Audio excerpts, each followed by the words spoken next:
Universal News TV, votre chaîne d'information la plus crédible. La crise anglophone au Cameroun, qui a dégénéré il y a près de 4 ans en conflit armé, trouve ses origines dans une histoire coloniale tumultueuse.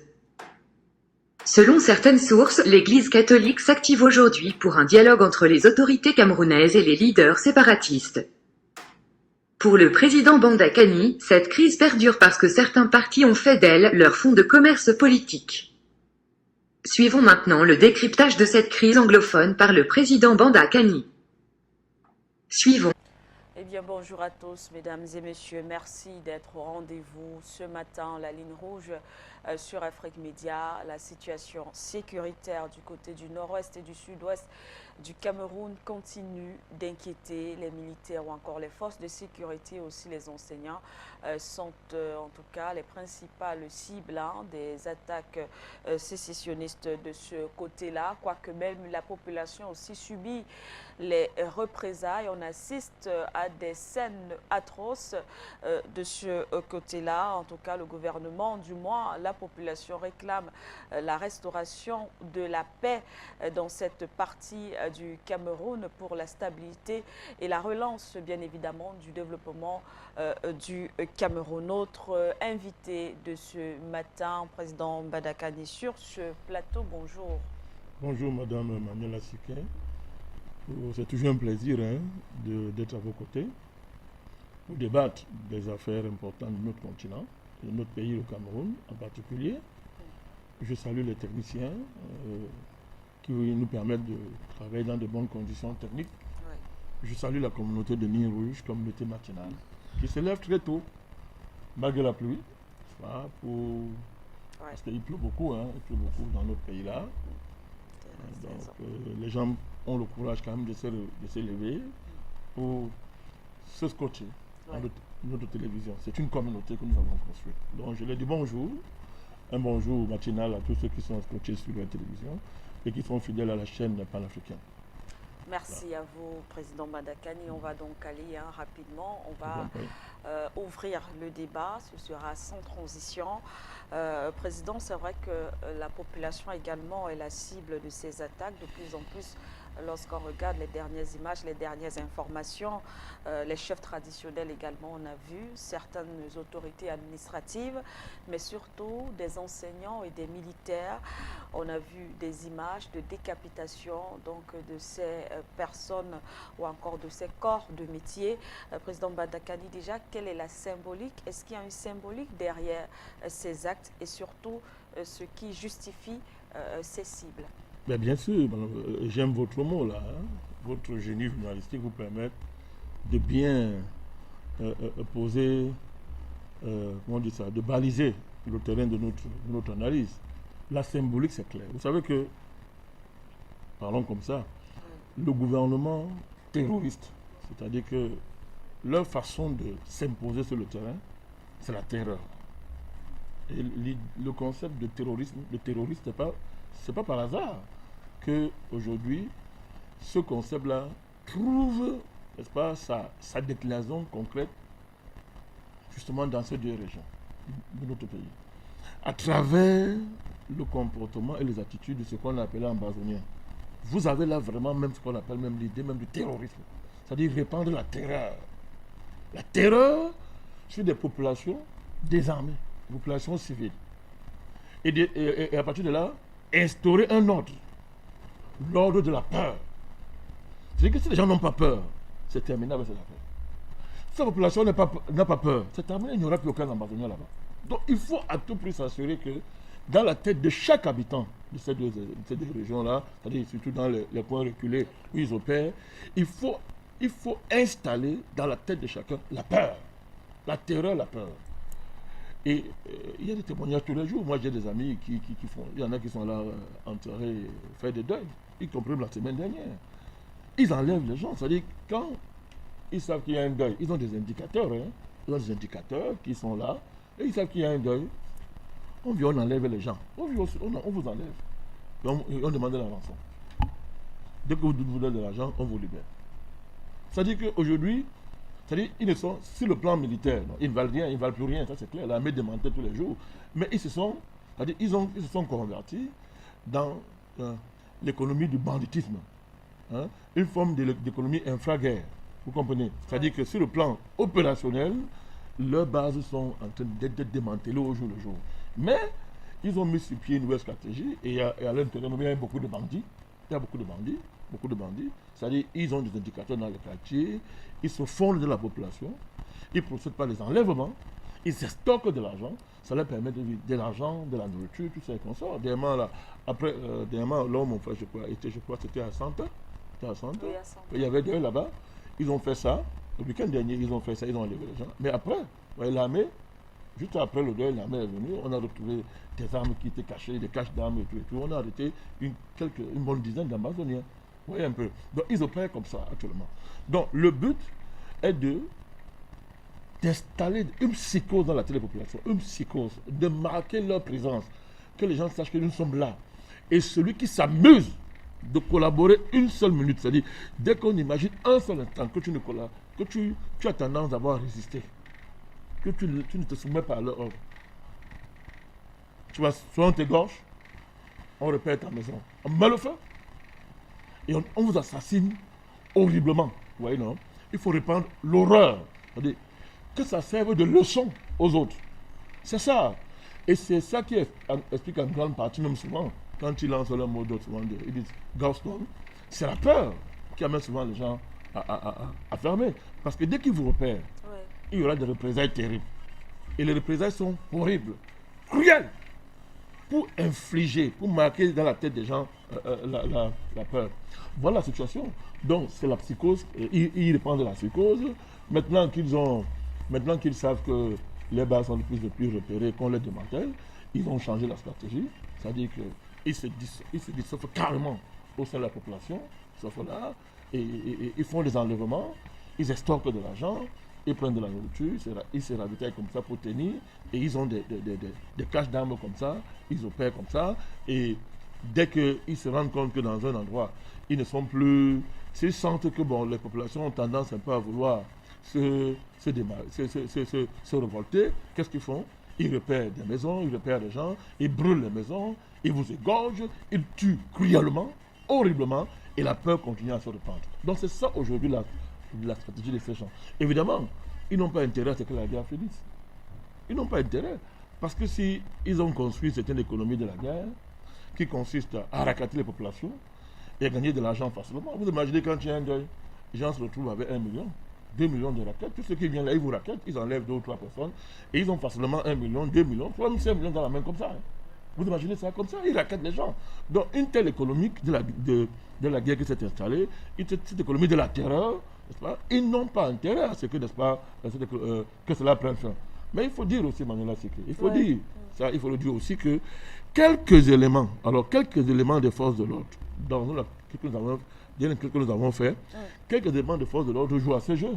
Vous voyez? Ils jouent à ce jeu parce que généralement, souvent, on nous rapporte, on nous dit que, mais, et moi j'ai même vu des images, que vous avez à 2 pas des patrouilles de police, qui sont là, des patrouilles sont là, de ces gens opèrent, ne fait rien. Et là, souvent, je dis bien certains éléments, ils sont complices. Oui, ils sont complices. Parce que cette économie-là du racket arrange beaucoup de personnes. Quand tu demandes aux gens de venir intervenir, on te dit tu payes combien? Si vous regardez, on vous demande tu payes combien? Vous voyez un peu, certains font ça, tu payes combien? Tu as combien? Sinon on ne vient pas. Vous comprenez? On ne vient pas. Donc il y a tout ça, parce qu'il y a les patrouilles partout. Hein.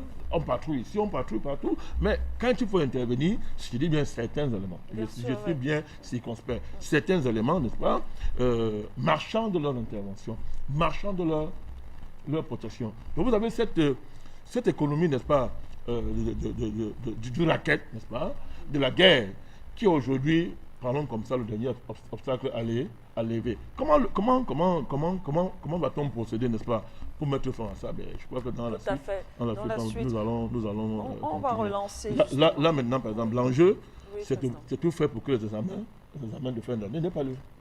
Ça, c'est l'enjeu pour eux, l'enjeu, qu'il n'y ait pas d'examen de fin d'année, d'où le ciblage des enseignants, de ceux qui suivaient les examens, de ceux qui enquêtent les examens.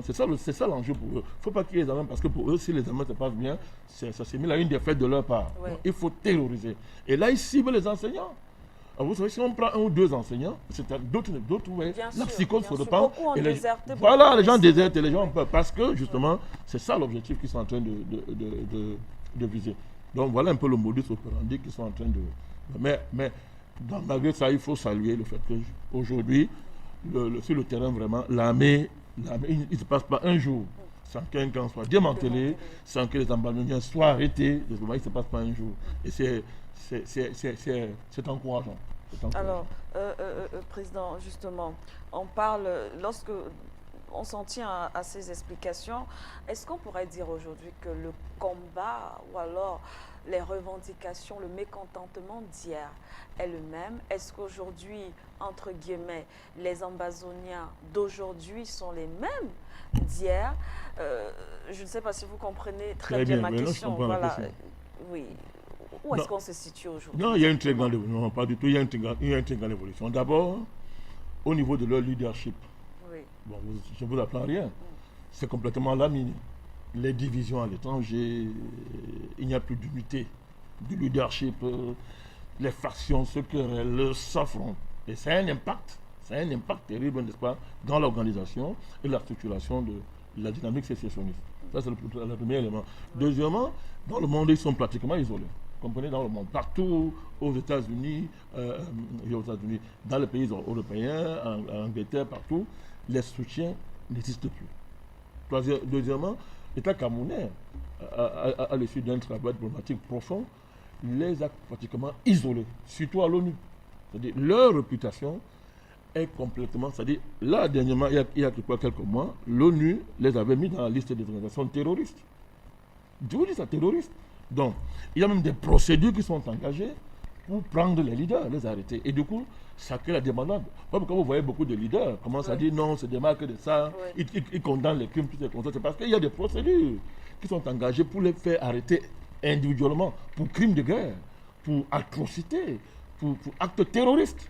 Donc il y a d'abord cette chape de plomb qui pèse sur les leaders à l'étranger et qui déjà désorganise, n'est-ce pas, la structure même de l'infrastructure sécessionniste.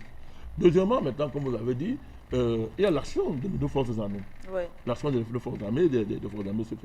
On a arrêté beaucoup, on a arrêté parlons comme ça, les généraux autoproclamés, beaucoup ont été arrêtés et leur exploitation a permis, n'est-ce pas, d'accéder à des informations hautement stratégiques que l'armée a mises à profit pour adapter, n'est-ce pas, ces stratégies. C'est pour ça que vous entendez le gouvernement, l'armée démantèle, le général Valin, quand il fait un travail extraordinaire, on démantèle tous les jours leur camp. On les arrête tous les jours. Vous voyez, on les arrête tous les jours. Donc, aujourd'hui, l'infrastructure, n'est-ce pas, de la sécession, sur le plan, entre guillemets, leur infrastructure armée, est complètement désorganisée. Ça fait donc que leur leadership officiel, entre guillemets, là, étant complètement divisé, désorganisé, le ravitaillement ne vient plus facilement. Il y a des difficultés de ravitaillement en termes d'argent, tout ça, ça vient plus loin. C'est complètement désorganisé. Ça doit amener, n'est-ce pas, les groupes sur le terrain à chercher à s'autonomiser, à se débrouiller pour non seulement avoir du matériel militaire, généralement, c'est quand ils attrapent, n'est-ce pas, un militaire, ils prennent des armes, tout ça, et consorts. Bon, ils ont des circuits, n'est-ce pas, clandestins, n'est-ce pas, pour se procurer des armes à travers les connexions qu'ils ont avec des groupes terroristes qui opèrent de l'autre côté du Niger, tout ça et consorts. Donc, ils essaient de s'approvisionner avec des armes, mais jusqu'à là, ça ne va pas. Donc, du coup, les groupes se sont autonomisés pour essayer de suivre. D'où les enlèvements, n'est-ce pas, le racket des populations. Donc, il y a ça. Donc, on peut dire aujourd'hui, s'il y a encore quelques groupes, quelques résidus, n'est-ce pas, on ne va pas dire que tous les bandes, tous les groupes opérationnels sont démantelés. Non, il y en a encore, il y a quelques qui résistent encore. Donc, ces gens-là, je vous dis, se fondent dans la population, ils opèrent, ils disparaissent dans la population, ils vivent dans des endroits très reculés, dans des forêts, ils vont là-bas, c'est là où il y a leur camp, mais après quand ils sortent, ils opèrent, ils se cachent. Donc ils se cachent dans la population et ils répandent la terreur en ciblant la population pour frapper l'esprit des populations. Donc voilà aujourd'hui un peu la situation sur le terrain. Donc il y a eu une grande évolution. Comme vous avez vu auparavant, il y avait une certaine unité dans le leadership. qui dirigeait le groupe. Vous voyez très bien qu'à l'étranger, j'ai donné les mots d'ordre et c'était suivi. Ça n'existe plus pratiquement, c'est terminé. Donc les groupes sur le terrain se sont autonomisés. Vous avez des chefs de bande, des chefs de groupe qui essaient de survivre, c'est-à-dire par eux-mêmes sur le terrain et qui ne reçoivent pas les ordres, ils ne reçoivent pas les ordres de l'étranger. Ça dégénère en banditisme pur et simple, en sauvagerie pure et simple. Et voilà, donc quand on sait que, n'est-ce pas, la manière dont ils se... Comment on dit ça? Ils travaillent leur morale. La drogue, les actes magiques. Quand ils tuent les gens, il y en a même qui mangent la chair humaine. Ils font des actes d'atrocité, des actes criminels extraordinaires. Cette cruauté, il y a une dimension magico-mystique là-dedans. Du coup, voilà, si on fait ça, je vais acquérir du pouvoir. Il y a une interaction entre les gris-gris qu'on a mis ce soir avec certains actes cruels qu'il faut poser pour être fort, pour être invincible. Donc, il y a tout ça. Donc, ça crée donc une dérive mentale et morale qui amène un certain à tuer même pour tuer. Vous voyez, à tuer pour tuer. Comment on dit ça? À faire la guerre pour faire la guerre. C'est-à-dire qu'ils sont dans une... C'est-à-dire que ça n'a même plus de sens. On fait la guerre pour faire la guerre. Vous voyez un peu donc. Donc, il y a de tout ça là-dedans. Enfin, aujourd'hui, sur le terrain, Manuela, il y a eu un basculement qui est important. Vous voyez? Dans l'opinion aujourd'hui, dans ces deux régions-là, il est de plus en plus admis et établi que ce n'est plus l'affaire là, ce n'est plus la guerre pour l'indépendance. C'est la guerre contre les anglophones. Et regardez les journaux, les titres des journaux qui paraissent dans ces deux régions-là. Les lignes éditoriales, la titrée des journaux, vous voyez, il y a un basculement terrible. Ce n'est plus comme hier. Oui. Ce n'est plus comme il y a 6 mois. Aujourd'hui, les titres sont centrés sur la question que, mais vous êtes qui finalement? C'est-à-dire que vous tuez les anglophones. Et aujourd'hui, dans les deux régions, il y a une montée d'une dynamique. Maintenant, la population réclame la présence militaire. La population réclame le maintien de la présence militaire. C'est-à-dire que si aujourd'hui on voudrait retirer les troupes, la population dirait non. Ah oui, dirait non. Ne vous fiez pas souvent lorsque vous voyez certaines villes, on dit Goston à certains endroits, n'est-ce pas? Vous voyez, il y a les rues désertes. C'est la peur. Ce n'est plus la désir de la population, c'est la peur. Donc aujourd'hui, vous n'avez qu'à voir la titrade de ces journaux-là, je me répète à dessein. Aujourd'hui, on vous dit non, il y a un problème, vous devez rendre compte. Ceux qui tuent les anglophones doivent rendre compte. Les anglophones qui tuent les anglophones doivent rendre compte. Et aujourd'hui, il y a des procédures engagées pas par l'État du Cameroun, par des, entre guillemets, la société civile de ces deux régions-là, jusqu'aux États-Unis, pour poursuivre les leaders sécessionnistes. Vous voyez donc que toute cette dynamique-là crée un environnement désormais, un environnement moral qui n'est pas du tout favorable, n'est-ce pas, à ces groupes-là. Donc voilà la situation sur le terrain. Donc pour le reste, il faudra que, n'est-ce pas, l'armée, n'est-ce pas, tient compte de ça et module sa stratégie, n'est-ce pas, en tenant compte de cette évolution. On n'apprend pas aussi un Jaffa Lagrima, c'est quoi qu'ils intègrent tout ça. Ceux qui sont arrêtés nuit et jour, ils parlent, ils sont exploités, et ça permet à l'armée d'ajuster, n'est-ce pas, cette opération sur le terrain en connaissance de cause. Alors, est-ce qu'on doit tout de même justement imputer, vous l'avez si bien dit dans votre développement aujourd'hui, on voit, et c'est d'ailleurs assez répandu, cette division aujourd'hui entre les leaders sécessionnistes. Certains appellent justement à déposer les armes, tandis que d'autres refusent et voilà, ils pensent que tel leader ne devrait pas parler en son nom. Déjà, d'ailleurs, voilà, monsieur Sissiko Ayou qui, à travers certains messages, lance souvent des messages qui sont souvent repoussés ou réfutés par certains autres groupes. Mais alors, justement, Président, est-ce qu'on doit aujourd'hui imputer les actes qui sont posés, parce qu'après on va revenir sur la notion justement de terrorisme. Oui. Parce qu'il faut dire que beaucoup pensent qu'on abuse en appelant ces habitants quand même, ces Camerounais terroristes. Donc on va revenir sur cette notion, mais déjà est-ce qu'on doit imputer les actes qui sont posés sur le terrain à ces leaders sécessionnistes aujourd'hui? Moralement, ils sont responsables. Politiquement, ils sont responsables parce que c'est eux qui ont déclenché cette affaire. C'est eux qui ont organisé, structuré cette dynamique à tous les niveaux, au niveau de la recherche des financements, de la recherche des parrainages à l'étranger. C'est eux qui ont structuré, c'est eux qui ont fourni le récit politico-historique qui justifiait, n'est-ce pas, la sécession. Bon, et ils se sont, par exemple, le cas de M. Ayoub, il s'est proclamé ouvertement devant tout le monde comme étant le président de cette République. Et il s'est présenté comme tel. Vous comprenez? Donc, à leur niveau, à ce niveau-là, notre responsabilité est indéniable. Il n'y a pas de débat là-dessus. Vous comprenez?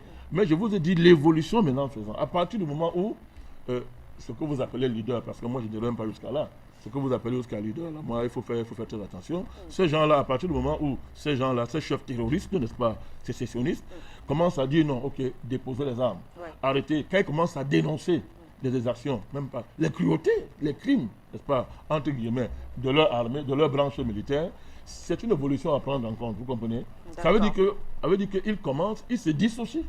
Et ils disent, en fait, ça peut dire que non, ce que vous faites là, ce n'est plus en notre nom. Okay. On a observé ça plusieurs fois. Plusieurs fois, ça a été observé. Que ça, ce n'est pas en notre nom.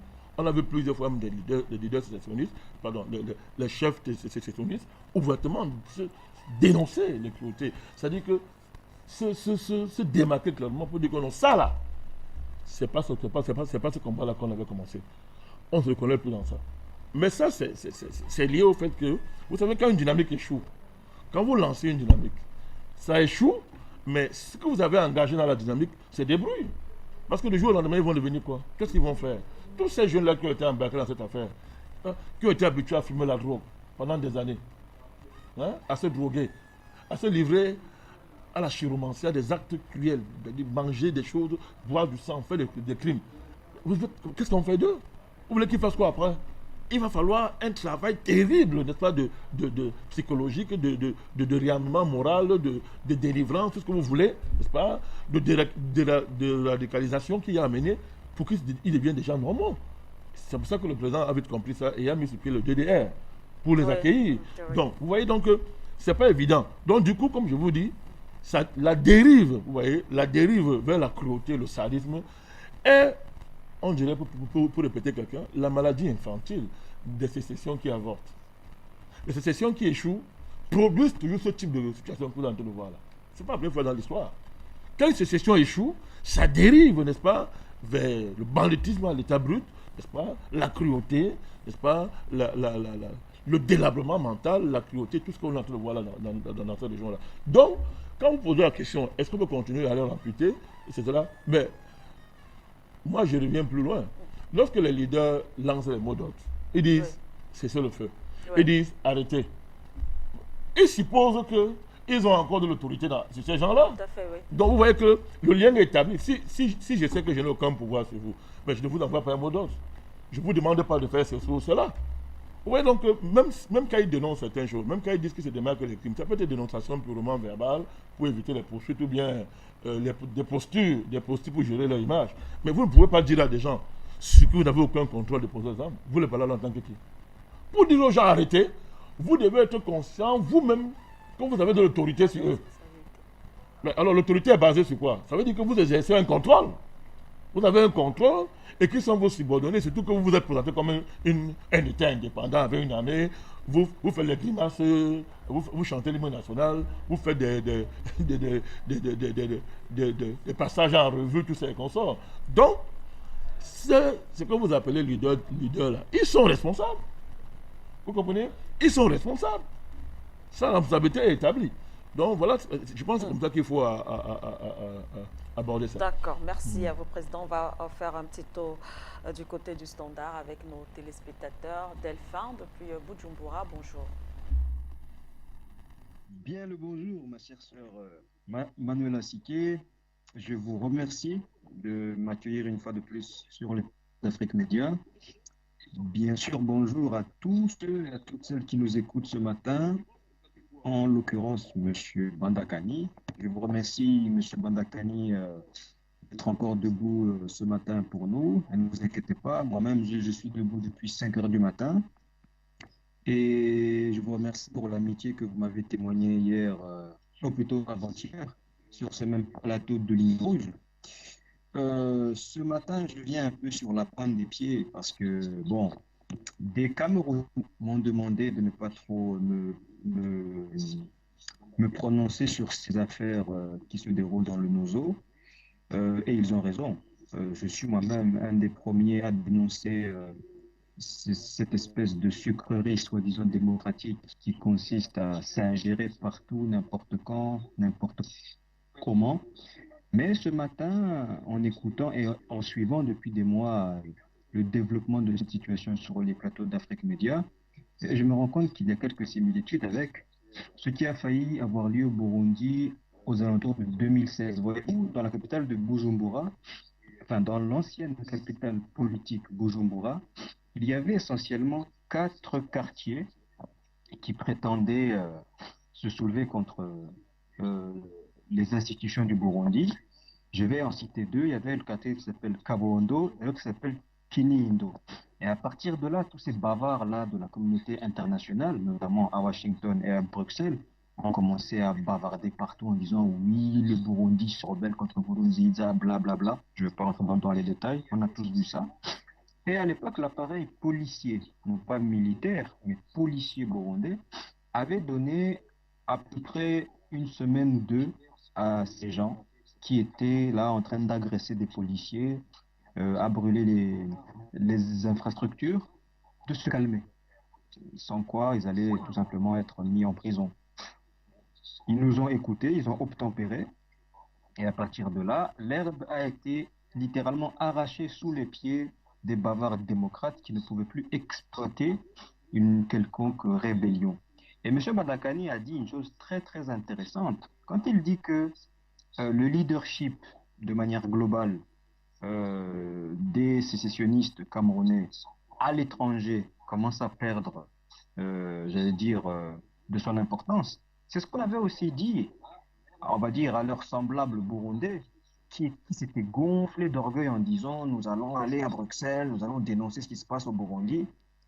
Et c'est là où on retrouve ce que j'appelle, moi, s'il faille que j'utilise encore des ismes, je déteste ces mots-là, mais bon, vu que tout le monde les utilise, je vais les reprendre. L'amateurisme de l'élite, d'une certaine élite africaine, qui ne sait pas produire des lectures géostratégiques efficaces.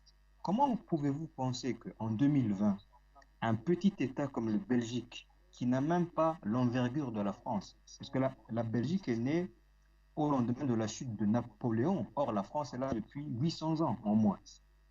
Comment pouvez-vous imaginer qu'un petit pays insignifiant comme la Belgique, à long terme aujourd'hui, au XXIe siècle, peut combattre durablement face aux États-Unis ou à la Chine? Et donc, les leaders camerounais, excusez-moi du terme, ont fait un peu cette même erreur en pensant qu'aujourd'hui, où les plaques tectoniques économiques, géostratégiques évoluent, la France seule ou le Canada peut influencer ce qui se passe au Cameroun et de manière globale euh, en Afrique, avec le poids qu'est en train d'y prendre la Chine, la Russie et les États-Unis. Hier matin encore, je disais à Parfum d'Homme que en amenant Kabila père et par derrière lui Kagame, les États-Unis ont littéralement évincé la France de l'ex-Zaïre. Parce qu'à l'époque, Mobutu était tellement proche de Chirac qu'il avait des résidences à Nice, dans le sud de la France. La même opération est en train d'être réitérée en Côte d'Ivoire. Donc, qu'est-ce que j'ai envie de dire ce matin? Il faut que toute contestation doit reposer sur une idéologie, j'allais dire ferme, construite.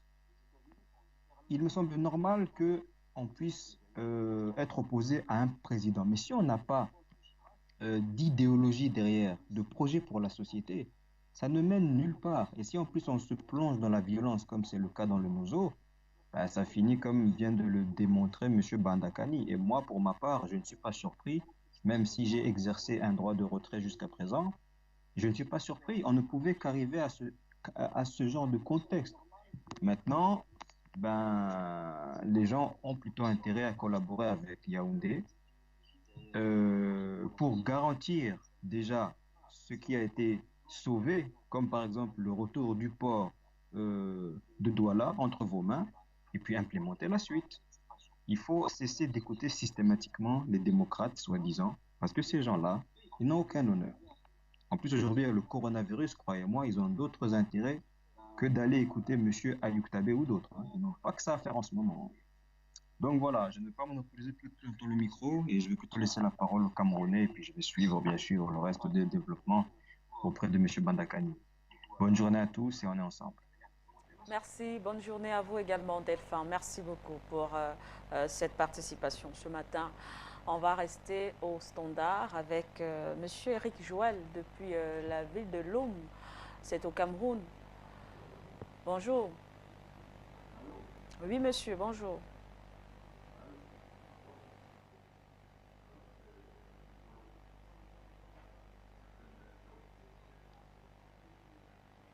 D'accord, on a perdu Eric Joël. Monsieur Polo, vous êtes à Abidjan, vous nous appelez. Bonjour. Bonjour, madame. J'ai appelé pour intervenir un peu et puis plus précisément dire à plus précisément dire à monsieur Balakani que honnêtement j'étais très fier de lui le dimanche passé suite à son intervention avec le professeur. Donc honnêtement Balakani c'est pas la petite personne qui a envie de parler pour se faire plaisir, c'est tout. Mais c'est une très grande connaissance générale de la vie sociopolitique.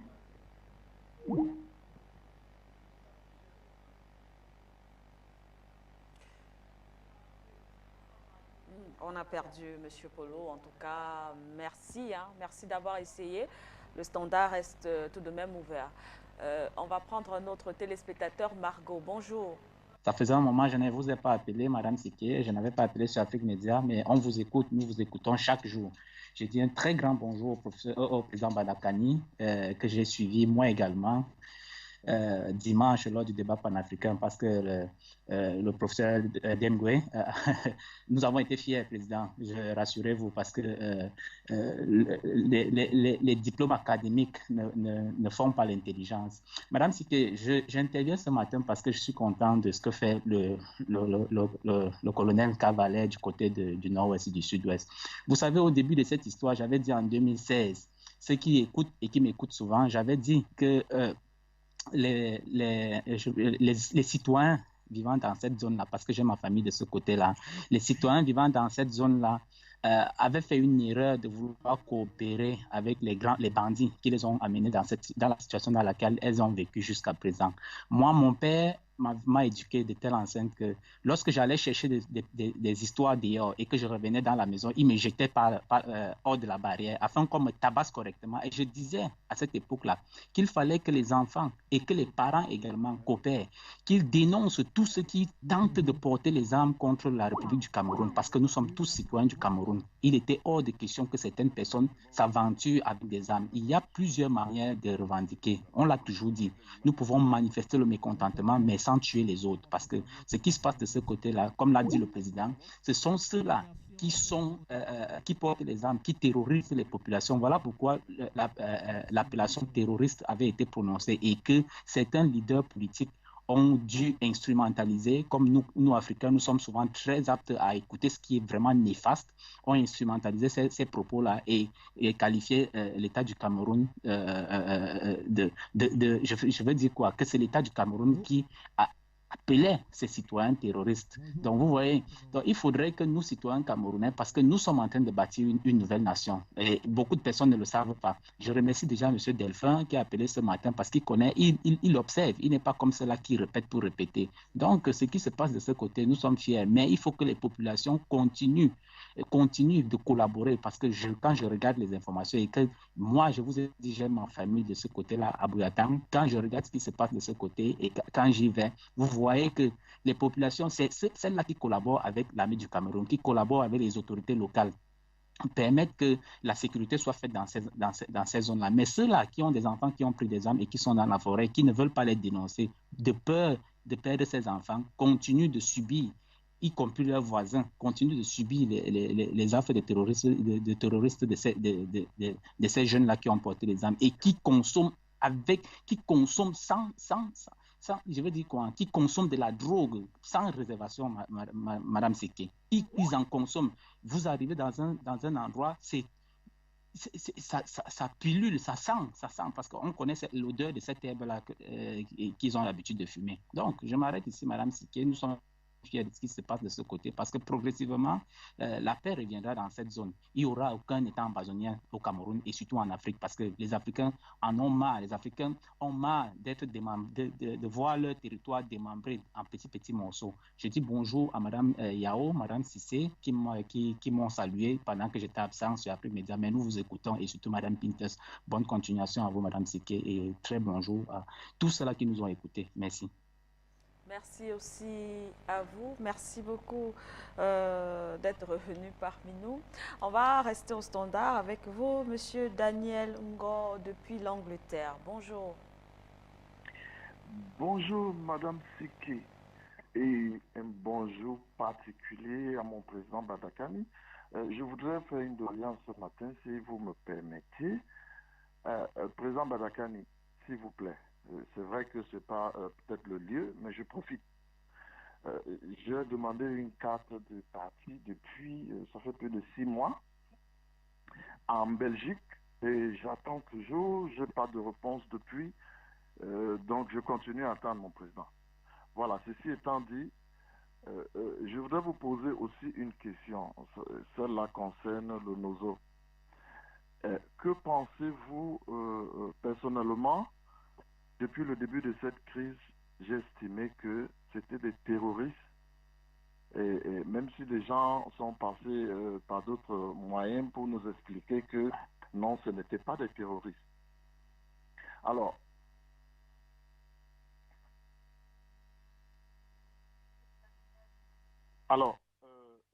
je voudrais donc ce matin vous demander, que pensez-vous de la situation actuelle? C'est-à-dire qu'on demande aux sécessionnistes de déposer les armes et qu'il n'y aura pas de poursuite. Est-ce que ce n'est pas une deuxième façon de tuer les victimes? Des personnes qui ont, nos soldats et nos frères qui ont perdu la vie dans cette zone. N'est-ce pas là une autre manière de tuer ces personnes pour une deuxième fois? Et que faire des familles de victimes? Que pensent ces familles lorsqu'elles entendent? Parce que je suis sûr qu'il y en a qui savent qui a tué leur frère, qui a fait quoi. Alors, voir ces personnes justement déposer des armes sans poursuite, est-ce une bonne manière de régler le problème? Merci, Président. Et je suis à l'écoute. Bonne journée à vous. Merci.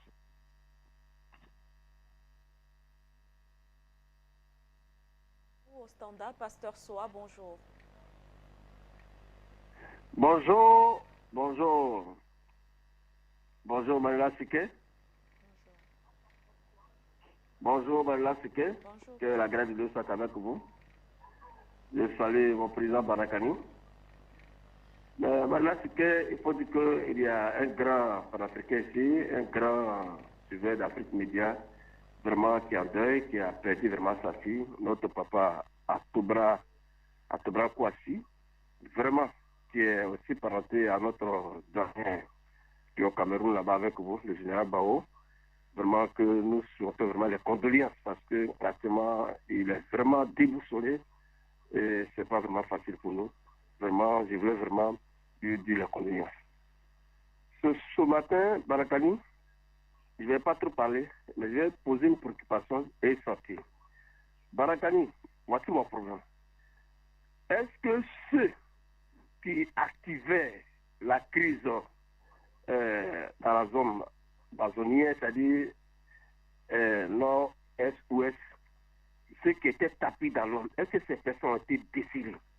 Parce que la question de ce matin, si ces personnes ont été décelées, je pense que la crise au niveau, sur le plan sécuritaire, sera OK. Est-ce que ces personnes qui sont les politiciens, qui sont à Douala, qui sont un peu partout, est-ce que ces personnes-là, s'ils sont décelés et s'ils sont connus, je pense qu'à partir de là, il y aura la paix et le problème sera réglé. Voici ma préoccupation. C'est ce que je voulais poser comme question. J'en ai fini, c'était pasteur ça depuis le Bénin. Merci beaucoup. Merci à vous, Pasteur Soa. Merci beaucoup également. On va prendre un autre téléspectateur. Allô?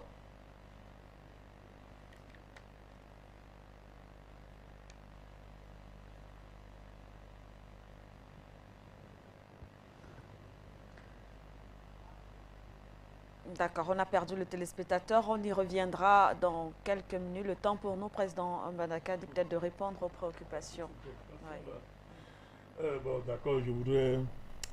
Mais je ne me fatiguerai pas de retourner à Delphin, mes amabilités. À Delphin du Burundi. Je te considère comme un frère. Hein. Moi, je te considère comme Camerounais. Donc, il ne faut pas te laisser intimider par ces gens qui vous disent de ne pas vous ingérer dans les affaires du Cameroun. Non, non, non. Vous avez le droit de parler des affaires du Cameroun. Nous sommes des panafricanistes. Nous sommes des panafricanistes. C'est-à-dire que ça n'a même pas de sens. Alors, on vous dit de ne pas vous ingérer. Mais, les gens sont venus occuper l'Afrique depuis des millénaires. Et à vous, Africains, on vous dit de ne pas vous ingérer dans les affaires d'un pays frère. Vous vous ingérez où vous êtes chez vous. Et puis, ce n'est pas de l'ingérence. Vous n'êtes pas étrangers. Ces frontières artificielles-là, ces nationalités artificielles que nous avons acquises à la faveur de l'esclavage, de la colonisation, bref, de notre monde, mais nous ne pouvons pas, nous, panafricanistes, nous en servir pour établir les murailles de Chine entre patriotes africains. Il y a un patriotisme africain qui va au-delà des nationalités respectives de nos pays, mon cher Delphin. Il y a un patriotisme africain, il faut l'assumer. La direction de l'avenir sur le panafricanisme, on n'a pas le choix. On est obligé d'être unis et tout. Comment va-t-on être unis si vous acceptez, n'est-ce pas, que des gens, n'est-ce pas, d'un niveau extrêmement très bas, vous interdisent de vous ingérer. Vous vous ingérez où? Vous vous ingérez où? Et les mêmes gens qui vous le disent, vous les verrez de temps en temps quand ils sont lucides, saluer le président Nkurunziza, faire son âme, dire des bonnes choses, des actions que vos dirigeants posent. Mais pourquoi est-ce qu'ils font ça? Non, ça n'a pas de sens. Moi, je vous encourage à vous intéresser aux affaires du Cameroun. Comme moi, Bandakane, je me suis impliqué, je me suis intéressé aux affaires du Burundi. Je demande l'avis de personne pour ça. Parce que les impérialistes, les esclavagistes, les colonisateurs, M. Bill Gates et les Illuminati ne demandent l'avis de personne pour établir des programmes visant à nous anéantir. Ils demandent l'avis de qui? Ils ne demandent pas notre avis. Donc vraiment, sentez-vous à l'aise, mon cher Delphin, n'est-ce pas? Sentez-vous à l'aise de vous intéresser aux affaires du Cameroun. Alors, que pensez-vous, M. Bandakani, de la situation actuelle concernant, n'est-ce pas, le fait d'arrêter les poursuites à l'égard, entre guillemets, des repentis terroristes? Est-ce que ce n'est pas tuer une deuxième fois la victime? Ça, c'est mon ami Daniel Ngor, n'est-ce pas? En passant, je te dis merci. Et puis, vous observez ça très bien. Moi, je suis très mal à l'aise de parler de mon parti quand je suis ici. Oui, je ne sais pas. C'est pas ma culture. Oui. Donc moi je pense que je prendrai votre numéro là à la fin. Tout à l'heure, je prendrai votre numéro et puis on va régler les questions liées à la carte du parti après. Mais je vous réponds concernant le sujet. Mais c'est clair, moi je pense que d'abord, sur le principe, le fait que l'État arrête les poursuites à l'égard des repentis terroristes n'empêche pas aux victimes de poursuivre ces personnes-là. Attention, c'est clair, hein? C'est-à-dire le fait que l'État, lui, décide de ne pas poursuivre ceux qui se répandent n'empêche pas les victimes d'engager les procédures judiciaires contre eux, les présumés coupables de ce qui leur est arrivé. Ça, je voudrais te rassurer à ce niveau-là. Ça, c'est clair, c'est deux choses différentes. Bon, maintenant, moi, je comprends la démarche de l'État du Cameroun. Il y a un prix à payer pour la paix. Il y a un prix à payer pour la paix. Soit vous décidez de payer le prix par la guerre, avec tout ce que cela comporte, soit vous procédez par la pédagogie, et c'est le choix du président Biya. Et c'est un choix d'honneur. Parce que le président, malgré le fait que ces Camerounais aient régné leur nationalité, aient décidé de détruire leur propre pays, aient pris les armes contre leur pays, le président jusqu'ici n'a jamais considéré qu'ils n'étaient pas ses enfants. Il continue à les considérer comme ses enfants. C'est pour ça qu'il tend la main. C'est pour ça qu'il continue à faire de la pédagogie. Et les honorations de poursuites judiciaires à ceux qui déposent des armes participent de la pédagogie politique du président. Et moi, je comprends ça. Moi, je comprends ça. C'est-à-dire que c'est comme ça qu'il faut comprendre ça, mon cher Daniel Ngor. Donc, le président est constant dans cette posture. Il est constant dans cette posture. Et moi, je pense que c'est mieux ainsi. C'est mieux ainsi parce que il est mieux de gagner une guerre par la pédagogie que de gagner une guerre par le feu. Parce que le feu crée des martyrs. Le feu laisse des traumatismes qui permettent à des aventuriers de venir germer là-dessus pour créer des discours historiques, des récits de martyrs, des récits de tout ce que vous pouvez imaginer pour entretenir, n'est-ce pas, un imaginaire qui nous éloigne, n'est-ce pas, de la réconciliation des cœurs, d'une réconciliation, n'est-ce pas, des enfants du pays. Donc, c'est ce que moi c'est comme ça qu'il faut voir cette affaire-là. Et c'est bien comme ça. Sur le plan militaire, ces gens ne peuvent pas faire face à l'armée du Cameroun. C'est connu, c'est établi. Il n'y a pas match. Ils ne peuvent pas. Mais quand le président regarde, quand le président analyse du haut de son expérience, lui qui est dans l'administration camerounaise depuis combien d'années? Depuis très longtemps. Qui connaît les ressorts de cette situation? Quelle analyse de ça? Il a fait le choix de la pédagogie. Il a fait un choix de parents qui continuent à tendre la main à son enfant, à dire déposez les armes, revenez. Mais il a prévenu aussi dans son discours en disant que ce n'est pas fait, je vais ordonner qu'on vous neutralise. Donc jusqu'à présent, comme je l'ai dit, on n'est pas encore dans la neutralisation. On est dans ce que j'appelle le maintien de l'ordre d'un niveau supérieur. J'ai toujours dit ça ici. On n'est pas en guerre. Même si certains pensent quand même. Non, il raconte des histoires. Il bavarde. Et ça parce que nous, on se rappelle ici. Je vais rappeler un souvenir douloureux pour nous, les patriotes camerounais. Lorsque l'armée française, terroriste et impérialiste, avait décidé d'en finir avec le mouvement épéciste, mais on a vu les méthodes qui ont été utilisées. C'était terrible. Hein? On a créé des zones, on a décrété l'état d'urgence, c'était l'état d'exception. On a décidé de créer des zones de pacification. Vous comprenez ça, non? Des opaques. On a demandé aux populations de sortir des villages. Sortir. Avec un délai. Et de passer dans ces zones-là. Et on a fait quoi? On a bombardé, on a pas le feu. Ils ont déversé le feu dans ces régions-là pour en finir avec les épécistes. Vous voyez? Mais est-ce que vous avez vu l'armée du Cameroun faire ça? Ça n'a jamais été le cas pour l'armée du Cameroun. Quand le président dit si vous continuez à vous neutraliser, par neutralisation, on vous met hors d'état de nuire. Or, pour l'instant, regardez même quand l'armée les arrête, ces gens-là. Regardez quand on les arrête, qu'est-ce qu'on fait? Ils sont bien entretenus, on les conduit, n'est-ce pas, dans des lieux on les met en prison, et ils sont bien entretenus. On ne les tue pas. On ne les tue pas quand on les arrête. Vous voyez, c'est lorsque le militaire est en situation de légitime défense, n'est-ce pas, il tue. Mais quand on les prend là, on les amène, on les exploite, on les garde. Donc pour vous dire qu'on n'est pas encore à ce niveau-là. On n'est pas encore... Moi, le président Malakari, je connais les capacités militaires de mon pays. Hein. Et il y a même des capacités que beaucoup de gens ne connaissent même pas. Donc il y a des types de trucs que si on déploie dans ces zones-là, tout à fait va être réglé très rapidement. Mais le président a choisi de ne pas procéder comme ça. Et moi, je comprends ça, je suis d'accord avec le président. Il a choisi de ne pas procéder comme ça, de procéder par la pédagogie, de continuer à tendre la main. C'est comme ça, mon cher Daniel Ngo, qu'il faut comprendre ça. Mais, sur le principe, le fait que l'État du Cameroun arrête les poursuites envers les terroristes ambazoniens ne veut pas dire que leurs victimes ne peuvent pas décider de les poursuivre. C'est une démarche de l'État. L'arrêt des poursuites, c'est une démarche de l'État. Contre la repentance, n'est-ce pas, on arrête les poursuites. Et nous voyons que ceux des ambazoniens qui ont déposé les armes, ils sont tranquilles. Jusqu'à présent, personne n'a été... L'État tient à sa parole.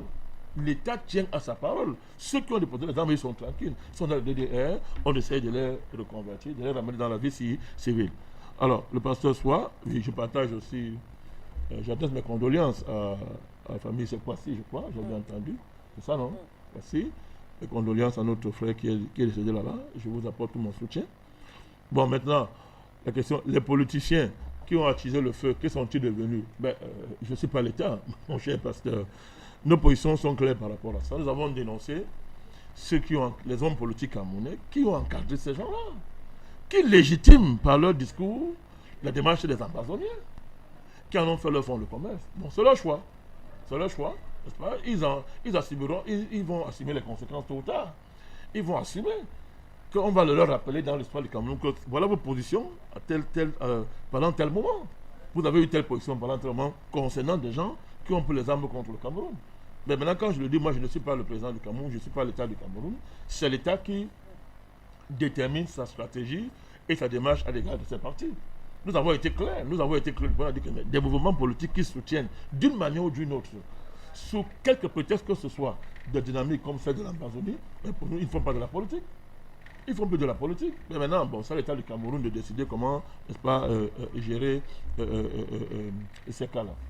Alors, avant d'aller encore au standard, une fois de plus, on va peut-être s'intéresser... D'ailleurs, il faut même dire qu'il y a une loi au Cameroun, qui criminalise l'apologie du terrorisme. Entre Bien autres. sûr, oui, tout Voilà, à fait, c'est disons. prévu. Donc il y a un arsenal juridique qui est C'est là. prévu, tout Mais à comme fait. je vous dis, c'est à l'État du Cameroun de régler gérer cette ça. Tout à affaire. fait. Et justement, parlant de terrorisme, Président, revenons donc sur cette question qui fait justement couler beaucoup d'encre et de salive. Beaucoup ne sont pas d'accord avec l'appellation justement de terroriste, considèrent que c'est un conflit qui concerne les Camerounais. Peut-être qu'il faudrait être plus attentif, plus à l'écoute de ces Camerounais-là et peut-être en les appelant terroristes, ça révolte encore une fois de plus et voilà, ça crée des situations. Mais qui dit ça, Madame Nanasike? On connaît ceux qui ont ce discours.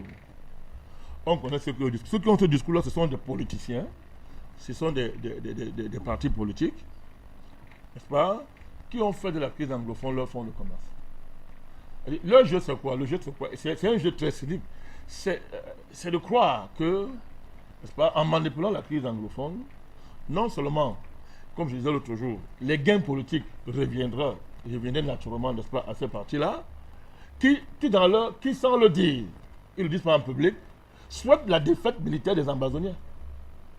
Vous comprenez? Et d'ailleurs, si vous regardez, il y a eu des vidéos qui ont circulé sur Internet où les Ambazoniens, une fois que c'est les leaders politiques de ces partis-là se baladaient à l'étranger, il y a eu une confrontation presque quasi violente avec certains sécessionnistes qui leur disaient que mais arrêtez votre jeu-là, nous on ne se reconnaît pas en vous.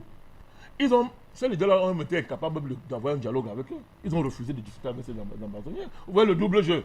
C'est-à-dire on fait semblant de soutenir les Ambazoniens, mais en réalité on souhaite leur défaite militaire. Parce que ce sont des concurrents politiques. On ne voudrait pas, on voudrait que non, qu'ils fassent le sale boulot. Ils prennent des coups, n'est-ce pas? Mais après, quand il faudra maintenant faire la politique, ils ne viennent pas s'asseoir à table de négociation.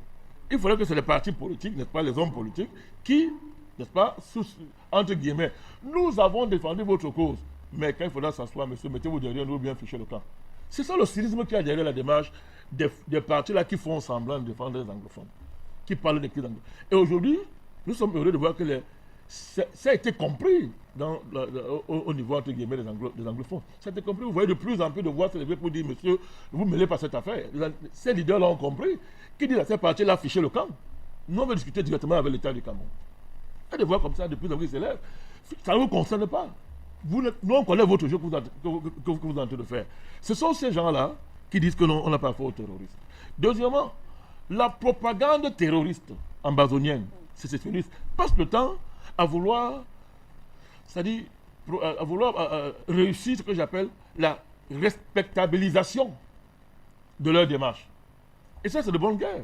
C'est-à-dire, ils veulent faire passer la démarche, la sécession, comme une opération politique d'honneur, comme étant un combat. Vous avez vu, vous vous rappelez ici, élection présidentielle, les gens ont assimilé ça à l'UPC. Il y a des gens qui appellent pour dire que non, à comparer ça à l'UPC, c'est comme à l'UPC. Bon, maintenant, jouons un peu leur jeu. Jouons un peu leur jeu.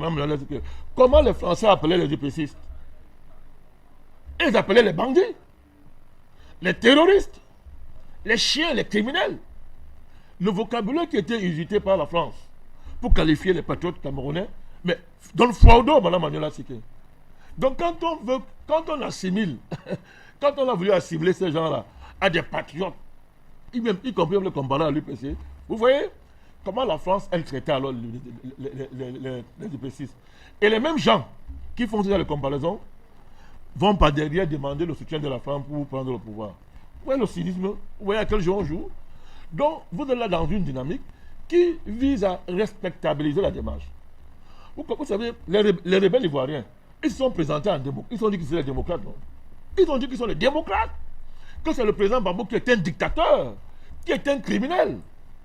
Et à l'époque, le président Gbagbo, de son retour en Italie, les appelait les gens terroristes. Quand il est rentré d'Italie, il a dit nous avons affaire à une attaque terroriste. Et il avait raison. Mais les rebelles se présentaient comme quoi? Comme étant des démocrates. Et que Gbagbo, c'est un dictateur. Vous voyez aujourd'hui, même ces mêmes rebelles-là qui disent qu'ils sont démocrates, vous voyez ce qu'ils disent aujourd'hui, non? De leur, je ne vais pas citer les noms, vous voyez la repentance aujourd'hui. Donc, vous êtes là maintenant dans une tendance à vouloir respectabiliser une démarche criminelle. Et qui est derrière tout ça? Les lobbies américains. Parce que le but de la propagande sécessionniste, c'est de montrer aux gens que non, nous on se bat pour une cause. Vous voyez? On a bricolé un récit de l'histoire. On a trafiqué l'histoire. Quand on parle de l'histoire, on commence l'histoire en 61. Et c'est fait exprès. On fait croire que le conflit est né en 61, que l'origine, 61. On ne parle jamais du partage criminel opéré par la France et l'Angleterre sur le Cameroun. Ils se sont partagés le Cameroun. Sur quelle base? Vous comprenez? Ils n'évoquent jamais ça, Mme Manuela Sike. Vous allez voir, on va fermer la bouche sur la question du Northern Cameroun. Que pourquoi une partie du Cameroun, une partie des Camerounais sont nigériens aujourd'hui. On fait comme si ça n'existe pas. On ne parle jamais de ça. Tout comme il y a le silence sur Bakassi. Bakassi, qui a été récupéré par l'armée du Cameroun et la grande sagesse du président Biya. Vous comprenez? Ça aussi, on ne parle jamais. Pourquoi tout ça, ça gêne? Parce qu'on a trafiqué le récit de l'affaire. On a menti aux gens en trafiquant l'histoire du Cameroun pour donner un récit qui correspond, n'est-ce pas, à la démarche des criminels, des bandits, des mercenaires, qui étaient dans une démarche de gangster, c'est-à-dire vendre une région pour se faire de l'argent. Les gens ont voulu seulement devenir riches. Allez voir le train de vie de ces leaders là aux États-Unis aujourd'hui. Allez voir le train de vie. Où est que leur problème, c'était s'enrichir. Quand vous regardez les maquisards épaissistes, moi j'aime le mot maquisard. J'aime lycée, moi j'ai vendu le maquisard. Moi aussi un maquisard, j'ai vendu ça. C'est un grand terme. Dans la lexicologie révolutionnaire, quand on dit maquisard, c'est pas n'importe qui. Ouais.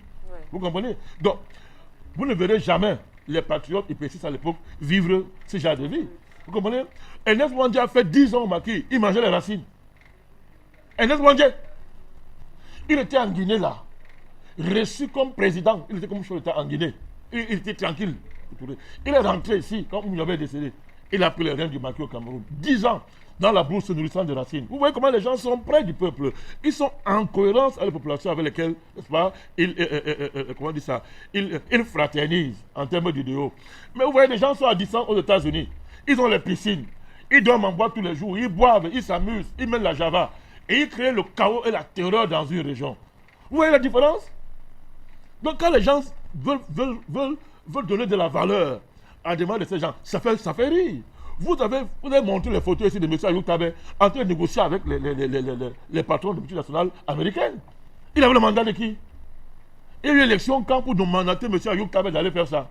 Tous ces gens-là, la Kwangé, tous ces gens-là, les Abachou, tous ces gens-là qui, à l'étranger, se sont fait de l'argent sur cette affaire, ils avaient le mandat de qui? Le mandat de qui? Et en plus de ça, Mme Sike, ils ont menti aux populations.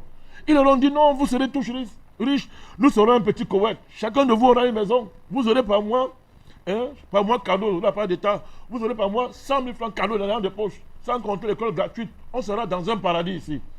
Ils n'ont jamais menti au Camerounais. Ils ont dit la vérité, c'est l'indépendance. Il faudra se battre pour l'acquérir. Ils n'ont jamais menti. Donc vous voyez, à la base de ce qu'on voit là, il n'y a rien de noble, madame. Il n'y a rien de noble. Je dis rien de noble. Rien, je dis absolument, je répète, rien de noble dès le départ. On a une affaire de mercenaires, de banditisme, qui sont allés vendre des gens pour de l'argent, et qu'on vient maquiller en faisant comme si on est dans une cause noble. Ces gens étaient sûrs, au regard du parrainage des 21 sénateurs démocrates américains, du parrainage des multinationales, du soutien de United Nations People Organization à l'ONU, ils étaient sûrs qu'ils connaîtraient, n'est-ce pas, un sort à la soudanaise. Vous comprenez? À la soudanaise. Et qu'ils feront de nouveaux pachas. Ils vont déclasser les vieilles familles très riches, les Mouna, toutes ces familles mouquettes qui ont mangé depuis là. On les met de côté. Nous aussi, on commence à jouer la grande vie. C'était ça la démarche. Ils s'en fichent profondément, les populations. Ils s'en fichent. C'est ça la démarche. Et maintenant, quand ça échoue, on veut blanchir ça. Voilà, Manuela Sike. Maintenant, les hommes politiques camerounais qui sont liés au réseau des partis démocrates américains, qui comptent sur l'étranger pour arriver au pouvoir, se sont greffés dans l'affaire. Vous comprenez? Et ceux-là ont un intérêt, en espérant que leur lobby soit au pouvoir un jour aux États-Unis et que la France le mette au pouvoir, ils ont intérêt à allumer le feu. Ils allument le feu. Oh, c'est une cause noble. On les a marginalisés. Il y a un problème. N'importe quoi. N'importe quoi, Mme Manuela Sike. C'est n'importe quoi. Plus grave encore. Si vous avez un projet sérieux pour les populations de votre région, Mme Sike, vous les infligez ce qu'on voit là. Vous les infligez ce qu'on voit là-bas. Regardez le traitement qui est réservé aux anglophones, entre guillemets, qui ne sont pas d'accord avec ces gens-là. Regardez. Égorgement, incendie de votre maison, viol, assassinat, raquette. C'est ça un c'est ça, les gens pour qui vous travaillez. non, des véritables guérillas, ne traitent jamais la population comme ça. Vous savez pourquoi? Parce que les vrais guérillas sont protégés par leur population. Les vrais guérillas ne peuvent pas, c'est-à-dire porter atteinte à la dignité des populations pour lesquelles elles sont censées se battre. Dans l'histoire, ça n'existe pas. Quand à un moment donné, on réprime sévèrement, entre guillemets, les traites, oui, ça arrive dans les guérillas. Mais quand on généralise la terreur, c'est-à-dire qu'on massacre les gens, qu'on pille, qu'on tue, qu'on raquette, qu'on viole, on n'a jamais vu ça. Dans les guérillas, vous allez en Colombie, vous allez voir qu'à un moment donné, même les guérillas créent des grandes activités économiques dans la région pour montrer qu'elles sont vraiment assises. Elles créent des grandes activités économiques, des plantations, des hôpitaux, tout ça, pour offrir des services aux populations. C'est le cas de ces gens-là.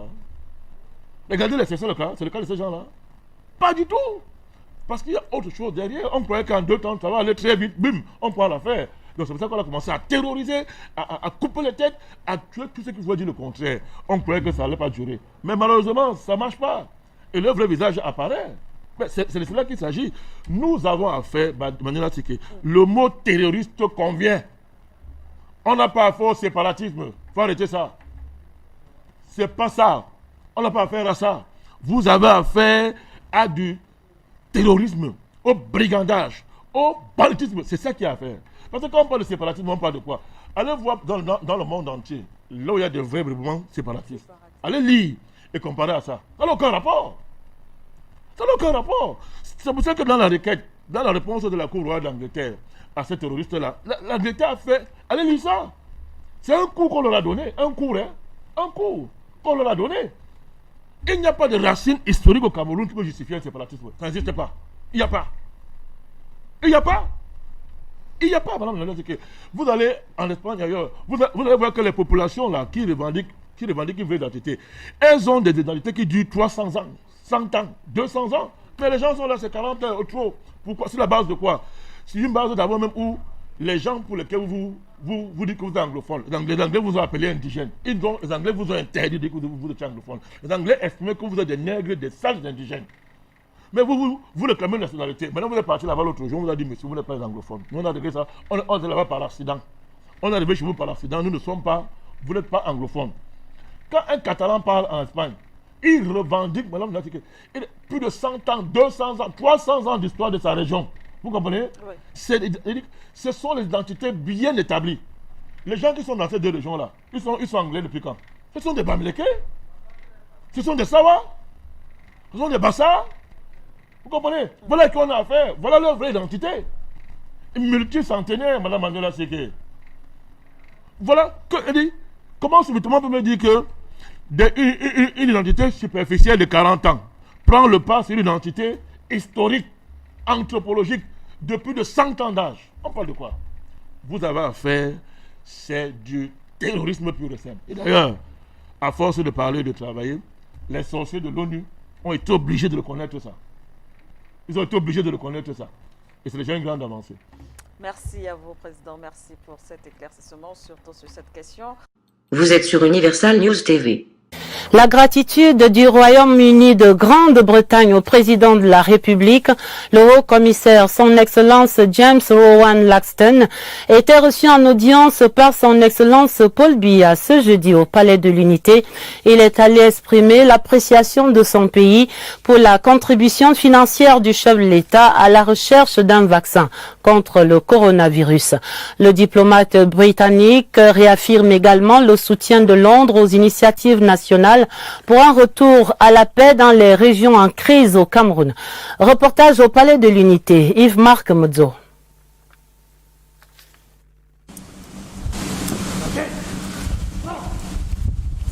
Les 3 et 4 juin dernier se tenaient à Londres au Royaume-Uni les assises du sommet mondial sur la vaccination, avec pour enjeu principal la collecte de fonds en vue de la fabrication d'un vaccin pour venir à bout du Covid-19.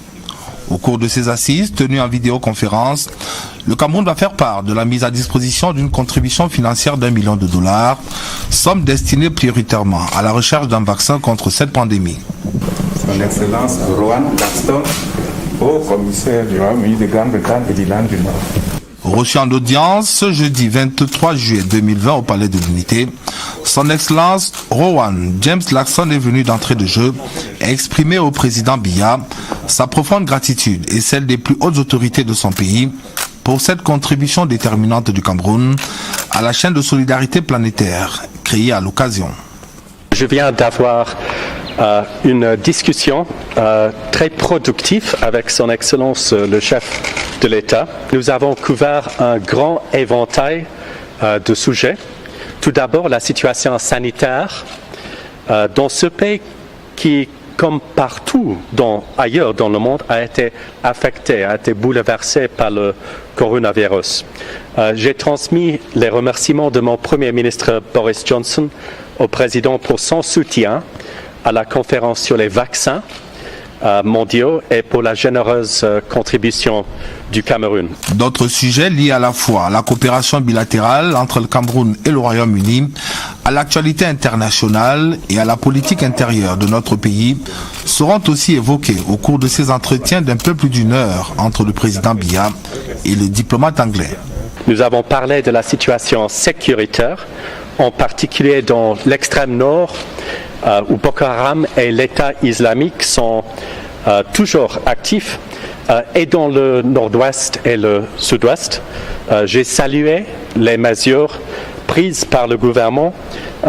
J'ai exhorté également chacun à aller plus loin pour rétablir une paix et une prospérité durable. Nous avons parlé de l'économie et de la manière dont les entreprises britanniques peuvent aider à réaliser la vision du président. Enfin, nous avons également discuté d'un certain nombre de défis mondiaux dans lesquels le Royaume-Uni et le Cameroun travaillent ensemble, par exemple dans le Commonwealth et sur le changement climatique. En poste dans notre pays depuis le 21 décembre 2017, son Excellence Rowan James Laxton, haut commissaire du Royaume-Uni dans notre pays, s'emploie depuis son arrivée à raffermir l'axe Yaoundé-Londres en vue de l'atteinte par notre pays de son objectif d'émergence. Le Cameroun connaît des violences presque chaque jour entre soldats et séparatistes dans ces deux régions anglophones, héritage d'une histoire mouvementée de cette ancienne colonie allemande. Partagée après la Première Guerre mondiale entre la France et le Royaume-Uni. Ici, Daniel Sophie pour Universal News TV. Merci de suivre Universal News TV sur YouTube. Nous vous rassurons que les informations que nous diffusons au quotidien sont suffisamment crédibles. Alors, n'hésitez pas à liker la vidéo si elle vous plaît, et si vous êtes nouveau sur la chaîne. N'oubliez pas de vous abonner et d'activer la cloche de notification pour ne pas rater nos prochaines vidéos.